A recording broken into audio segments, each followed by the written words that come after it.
What's up, world? It's your girl, Ina Barnes, aka Busy E. And this is my co-host, who's also my son, Jonah Barnes Moore, aka Busy J.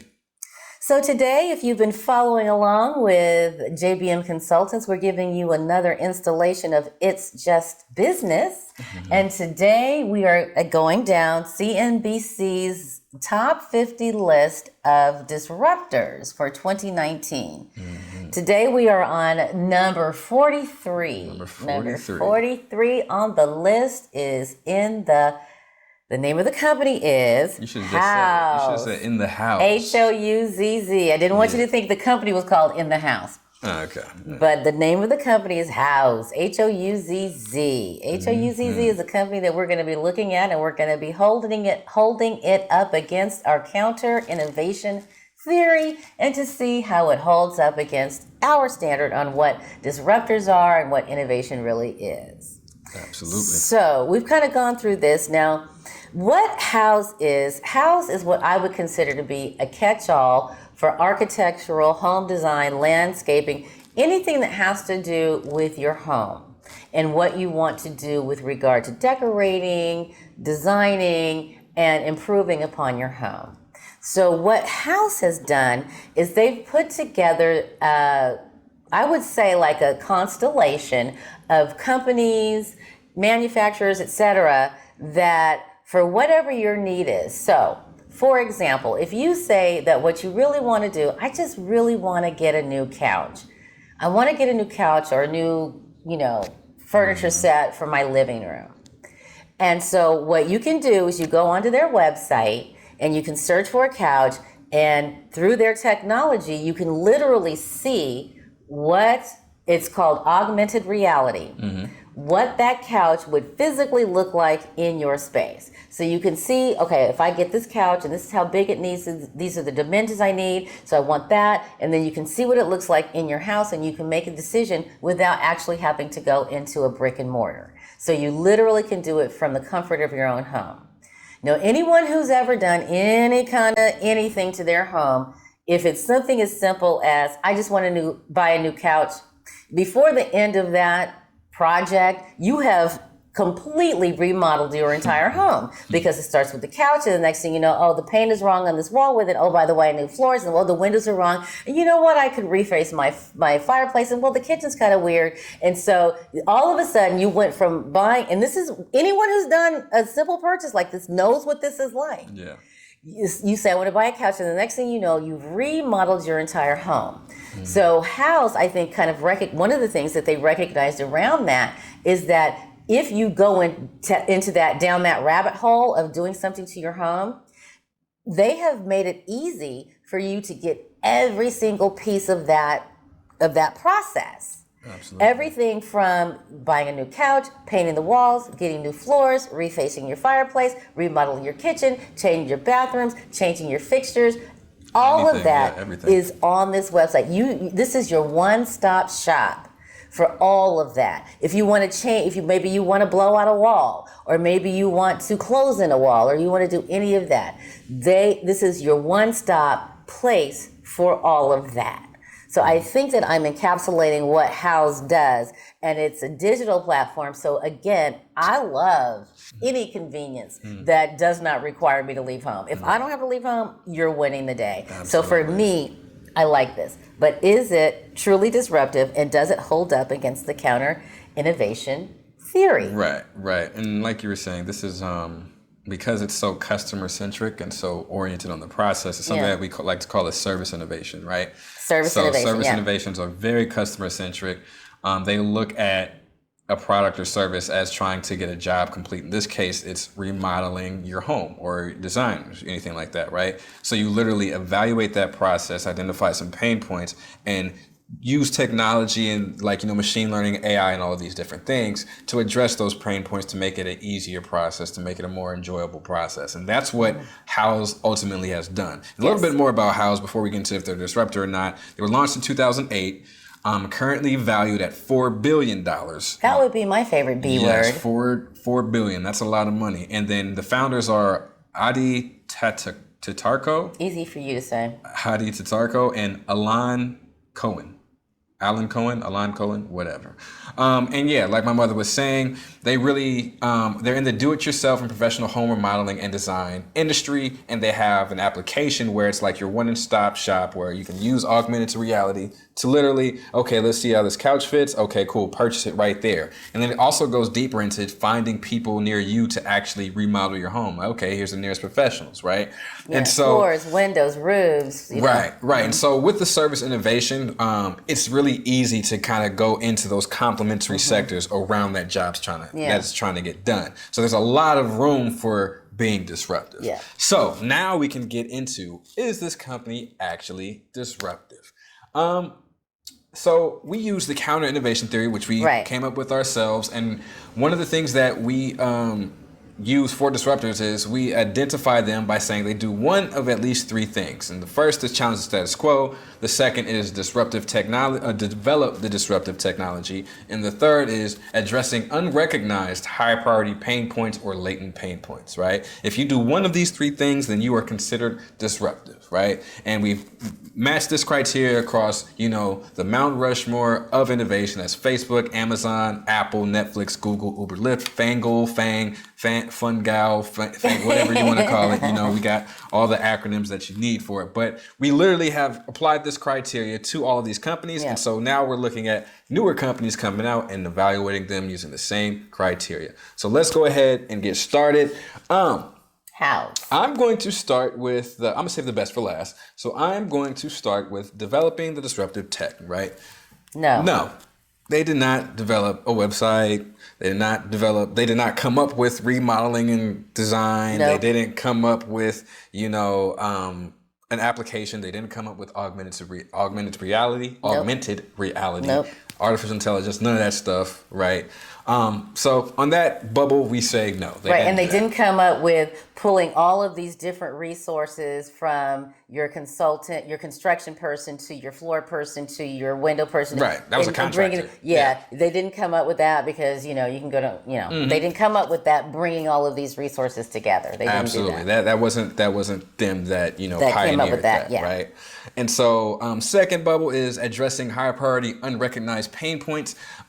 This was a pain point for me. I don't think it's unrecognized. Right. Unrecognized pain points. I think because it's service innovation, is because it's so customer centric. They really did a deep dive into the actual process, the job that needs to be done, and they evaluated it and used technology to make it simpler. I don't think that out of that process came something that, we didn't realize that this is a pain point that everybody has, but has not been recognized or addressed. Because if you think about, what was it called? Home Expo, Home Depot Expo. Yeah, Home Design we could literally go in there and everything from the roof to the floor and everything in between was in that building. Right. We could literally go in there and pick everything out. Was it digitized? No. Could I do it from home? No. But they recognize that people want a one place to go for all of these kind of services. And by the way, there were consultants that could give you referrals to, contractors. So absolutely, yeah. So they didn't bring any new pain points to the light that everybody was like, oh snap, that's actually a huge problem that we don't. So they didn't do that. So the last one is,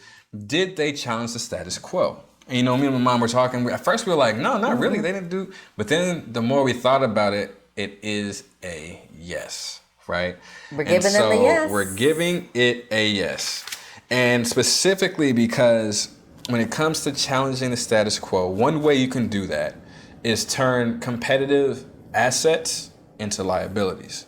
Now, a prime example of this is e-commerce versus brick and mortar stores, right? Before, when you were doing sales, you had to be in all these different locations. And the only way to do that was to actually have stores in all these different locations. But then comes e-commerce. You don't have to be in all those locations. You can literally have people order things online and deliver it to them, right? So that turned their inventory in that physical store that these brick and mortars had, the asset into a liability. Right. And this is doing the same thing for furniture stores, for appliance stores, for all these different kinds of stores, for gardeners, for landscapers, for all these different industries are affected because now you can purchase something, come right on their site. You can see it in your home and purchase it directly there, right? So because they know everybody's on their phone and that you want to use your phone or an application to make purchases, now your brick and mortar, your inventory, is not necessary. It's not helping you. It's costing you more money as opposed to just having an agreement. Running a website. Yeah, just running a website and having a drop shipping agreement with Houzz or something like that, right? That is making your assets into liabilities. So in that specific case, yes, Houzz is a disruptor because they're challenging the status quo. And I think that's big. And I think we're going to see bigger implications because just on other reports that I've seen, home furniture stores are actually a really mature industry and ripe for disruption, right? Because not a lot of people like going into furniture stores. And once you go into a furniture store, it's not like you can just lug it out right then and there. You want to have it delivered. So why should I even have to go to the store to get something delivered? Yeah, and you can spend an entire day in a furniture store just trying to buy a couch. Literally, because then you get down the rabbit hole of, oh, well, this and this and this. But you knew before you walked in there what you really wanted, or you had an idea, and you could just click and buy versus going, and then you spent all this time, an entire day in the store, and then the next thing you know, you came out with the first couch you sat on was the one. It's that kind of thing. It's that kind of the time and energy that you have to expend to go into whether it's a furniture or retail or anything, if it's marble or if it's hardwood flooring or if it's roofing, whatever it is, it's like and then also it kind of puts almost like contractors now are really going to have to compete on this level because now people are like, oh well, I can pull together the remodel of everybody. I can find professionals near me to do everything I need to do as opposed to hiring a contractor who has a bunch of guys. It's like, no, I can just pull, Yeah, and that actually is, there is a service, and I can't remember the name of it when I did this recent remodel. I can't remember the name of it, but I went on there, and basically I could search, and they brought up a list of, oh, this is for your roof, this is for your floor, this is for your kitchen, this is for your bathroom, this is for all of that stuff, and it brought up a list, but I still had to screen through those people, myself personally. I still had to have them come over, and I had to do the screening. It was me who was doing it. So, but it was a catch-all, for the, I can't remember the name of the company, but they came up. But even still, it's time consuming to do these kinds of things. So, and I think that the service providers, the contractors, I think if I had a contractor, the contractor who managed my project, and if he had come in and he had something like this, and he said, okay, and he'd gone through this whole virtual reality and gone and took his computer and said, oh, you like this couch here, you like this floor here, you like this ceiling here, you like this window here, you like this bathroom here, and if he had that and come through my home and done that, that would have been even better because he was physically here. So if contractors can get on board with Houzz and start using their technology, using their platform or whatever. That's what they're doing, right? And they're partnering now you're winning. And trying to be more competitive because I remember that they just showed you pictures of what it could look like. But if you could actually have that augmented reality and see it in your home, right? Like kind of like think Pokemon Go. It's the same concept of, oh, I can actually see this couch in my house. That is a good tool for contractors to use and provides a tremendous benefit. So it's really going to change the status quo. It's going to change how people actually interact and what they actually do when they want to go redesign and home model. So it's definitely leveled up my expectation. Absolutely. So because they have a yes in one of these three categories, Houzz is actually a disruptive company. They are a disruptor. Two enthusiastic thumbs up. Good job, Houzz. Good job, Good Addie and Alan or Alan.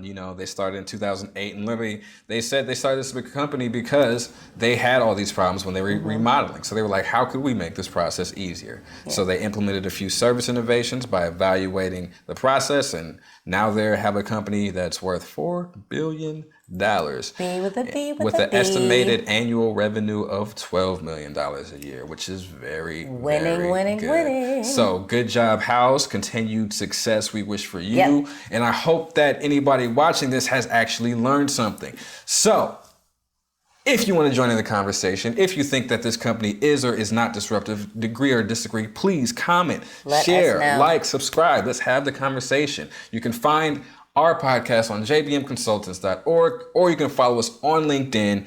Connect with Jonah Barnes Moore. I know Barnes. We post it there, so you can check it out, interact with us, have the conversation about what do you think is disruptive, what do you think is not disruptive, and let us know, and let's get that dialogue in. Also, if you like what we've been doing, definitely go to jbmconsultants.org, get some of our merchandise, the hats, the Business is Power hoodie. We have t-shirts and all those things. So please check us out and support any way that you can. Next week, we are on number 42. 42, so going we will up the be list, talking going down the list. about SINAC. What is it? Easy for you to say. The ethical edge of hacking. Ooh, SINAC. All right. We'll be talking about SINAC next week. They're number 42. The ethical edge of hacking. They are number 42 on the Disruptors list. So we're just making our way down the list, So be on the lookout. Make sure you watch all the previous episodes if you haven't already, because as you can see, we're getting busy over here talking about disruption. Yes. All right. So please comment. Let's get a dialogue going. But before you do that, we have to say a disclaimer, right? I understand that some of the things we say here you may not necessarily agree with. It make you feel some type of way. We may call one of these companies not disruptive, and they may feel that they are. And that's okay. It's okay to feel that way, because at the end of the day, here at JBM Consultants, we understand that it's not personal. It's just business. Thank you guys. Take care. We'll see you next time. See you next time.